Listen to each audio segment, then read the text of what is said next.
Pandina osororo leti eli ini ndokuda mumwe wangu ndati ndokuda mumwe wangu chora milone pepa ndikunyorereza ndinofunga mulife mangu mumwe wangu idai nini usazondisiya eli kana wawana mumwe kunyange vakuchonye kunyange vakupimbe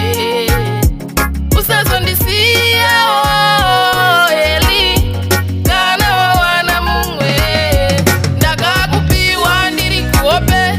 ukandiramba ungandiuraya zvaive zviroto ndisingafungire kuti tichasanganiswa tira ndati nevavengi havadi kutiona rudo rauinaro mudiwa totoshinga vazatsenekisi mudiwa vazvione kuti kwatakananga isu tokusiva mumwe wangu idai nini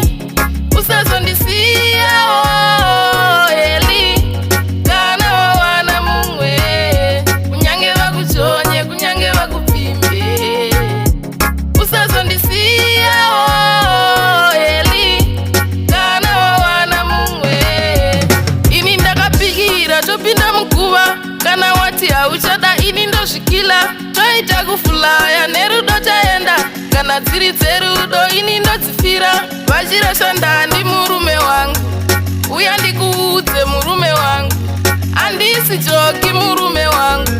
handisi roja mmoyo wako mumwe wangu idai nini usazondisiya eli kana wawana mumwe kunyange vakuchonye kunyange vakupimbe usazondisiya eli kana wawana mumwe svakutoda kuenda kumasowe tonobatanidza nengirozi miedzo yenyika ipere tingazokuruza chimwe changu girosi ya danieli katsikai girosi ya miriemu pindirai girosi ya maria katsikai vaitawo zverudo pindirai mumwe wangu idai nini usazondisiya eli kana wawana mumwe kunyange vakuchonye kunyange vakupimbe usazondisiya eli kana wawana mumwe idai nini kana wawana mumwe Machine Gun Records.